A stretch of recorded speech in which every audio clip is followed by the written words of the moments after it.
Okay, excellent. Thank you very much, Mark. Right, let's move on to this then. Now, the Public Order Bill we've been talking about recently, we're going to continue to talk about it. And of course, the Public Order Bill is a piece of legislation which will prevent the sort of disgraceful activities that we've seen from what do we call them?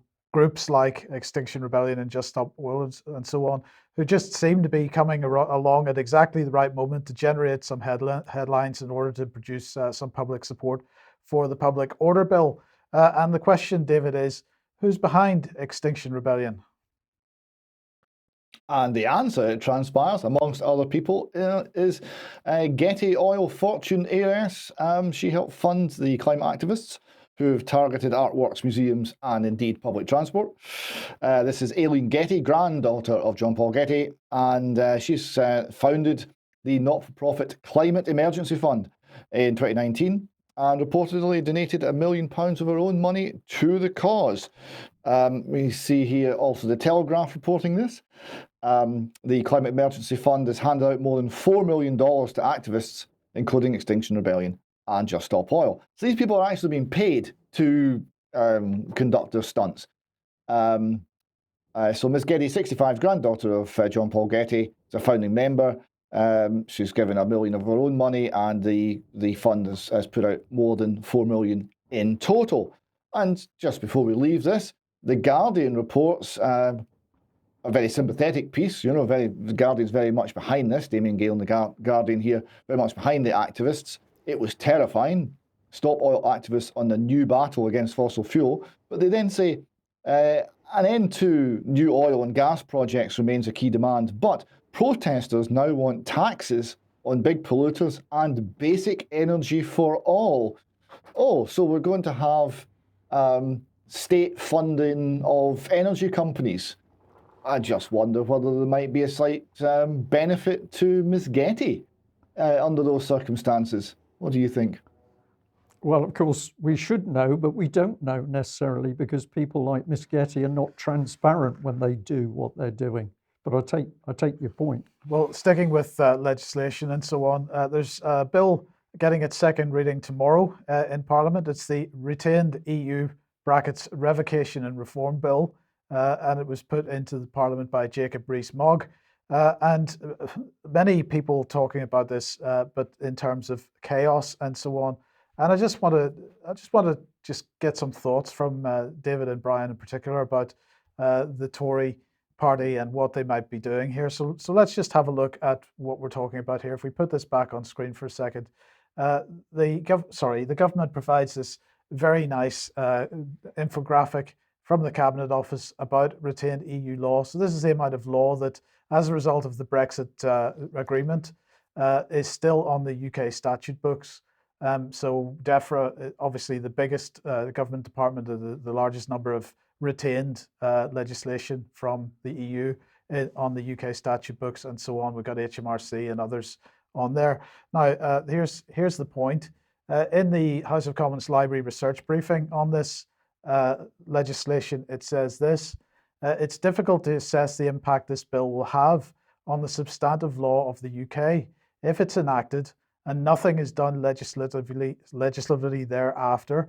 Vast reams of retained legislation would fall away at the end of 2023.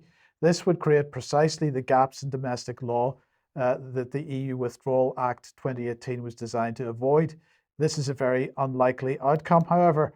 Now, I'm going to suggest that it's not a very unlikely outcome at all. It's a very likely outcome, bearing in mind the absolute clown show that we have running this country at the moment. And it doesn't matter whether you're a Tory or a Labour Party MP, you're a clown as far as I'm concerned at this point in time, because there's nothing credible coming out of the mouths of any of them.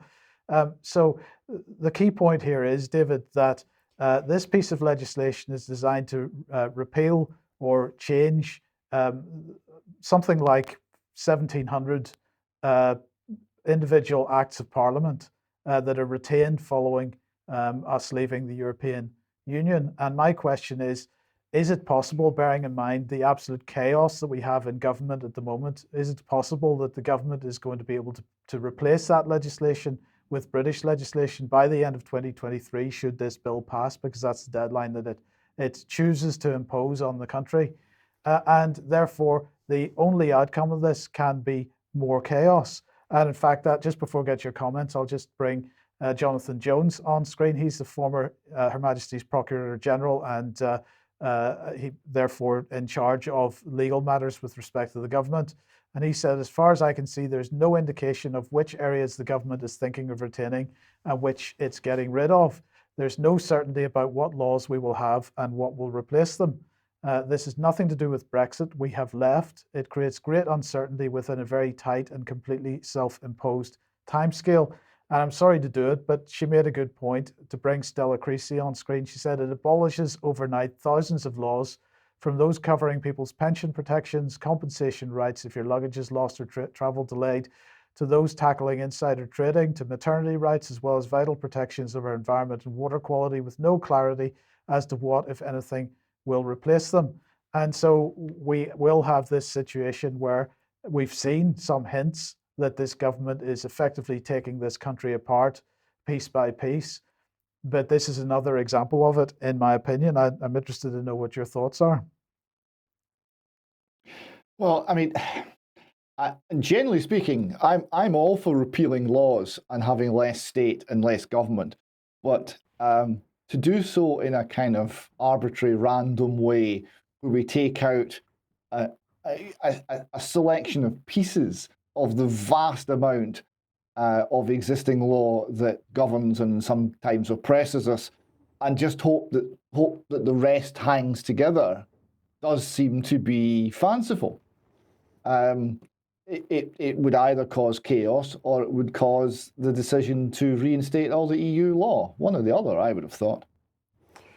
Well, I think my take on it, David, is, of course, as the European project came into force by stealth, it was accompanied by thousands and thousands of individual pieces of legislation, so that virtually everything we touched in our normal day lives suddenly became legislated, instead of being something that was conducted on a common sense basis. So we saw the country drowning in EU legislation, and I would have thought this was an ideal opportunity for the country just to pause for a short period of time and start to remove legislation and remove the burden on people and allow people to go back to running their lives on what was common sense and using existing laws. I would agree with that if we had a government that was going to do it in an organised way, and this is the point, really. The first thing we've got to do is produce some politicians who've got common sense and don't have allegiance to their individual parties. So if I had my way, the first thing we should do is ban political parties. That would be the start. David, you're wincing slightly. Well, no, the point you're making is a very good one, right? But the point you're making is based on a principle, right? And party or no party, there is no UK politician making that principled stand that we should have much less legislation, much less law governing us, and much more handed over to the individual people to sort out for themselves, with an underpinning of common law to provide the necessary protection. That point isn't being made, apart from by you, and needs to be made, because you cannot roll back the state without first making the case as to why you should do so.